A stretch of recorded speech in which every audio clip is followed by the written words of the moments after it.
حوزه انتخاباتی واسع رقم 52 اوید به انتخابات پرزیدنت جمهوری تاجیکستان با انتخابات پرزیدنت جمهوری تاجیکستان که سنه روز 11 اکتبر برگزار می‌گردد آماده میباشد.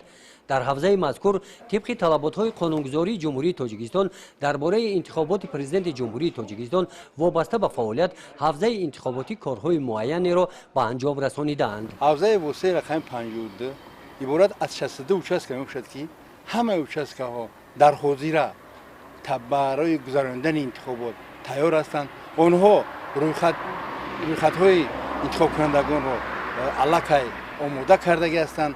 اینچنین خبرنامه‌ها برای انتخاب کنندگان فرستاده شده است. ما باوری داریم که حوزه واسع 52 انتخابات پرزیدنت جمهوری تاجیکستان را با یک سر بلند می‌گذراند.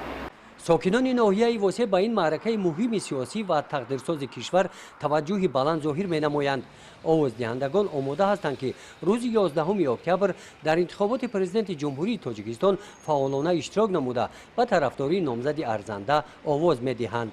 روز 11 اکتبر انتخاب پرزیدنت جمهوری تاجیکستان برگزار می‌گردد و علاقه ما همه می‌دانیم و همه این روز را انتظار هستیم و روز صبح بر وقت خدا خواهد به نامزد ارزنده من رأی خود را می‌دهم. اشتراک ما مهم است.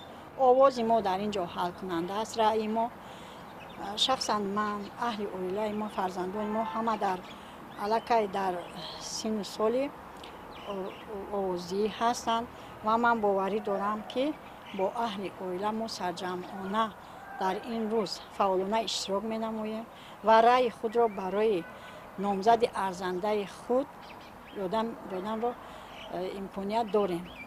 من باوری دارم که این انتخابات در حدود جمهوری ما البته در شکل شفاف می‌گذرد و انتخاب البته نامزد ارزنده خود را ما انتخاب کرده می‌توانیم. شخصا من همچون دیرکتور مکتب، همچون آموزگار، همچون یک رئیس участка انتخاباتی علاقه در اویلای خود همین بحث و مناظره ها و مسئولیت های خود را عاید انتخابات پرزیدنتی جمهوری تاجیکستان کرده ایم، چون که ما نه تنها انتخابات پرزیدنتی جامعه امروزه را برای خود میکنیم، چون که پرزیدنت امروزه برای انتخاب آینده ما این پرزیدنت آینده فرزندان ما هست. ما هر یک شهروند جمهوری تاجیکستان باید در انتخابات پرزیدنتی اشتراک کرده این پرزیدنت ارزنده‌ای که برای وطن و ملت خویش خدمت کرده میتواند انتخاب نماییم که در آینده آرام و آسایشته تاجیکستان آزاد ما را نگاه داشته تواند. در ناحیه واسع 62 участка های انتخاباتی به قید گرفته شدند. участка انتخاباتی رقم 5 اوید به انتخابات پرزیدنت جمهوری تاجیکستان در حوزه انتخاباتی واسع رقم 52 1932 نفر آوازدهندگان را به قید گرفته است. از اینها 50 نفرشان مراتب اول در انتخابات اشتراک می‌نمایند. участка انتخاباتی مذکور 11 نفر اعضا دارد. موادهای اطلاعاتی و دیگر حجت‌های رسمی در участка دسترس آوازدهندگان میباشند.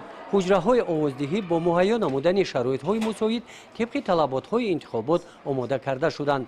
و همین مانند در همه دیگر участкаهای انتخاباتی و انتخابات پرزیدنت جمهوری تاجیکستان آماده میباشند. گزارش خواجه نظریف خدای نظر ظهوروف از ناحیه واسع برای برنامه اطلاعاتی نوید.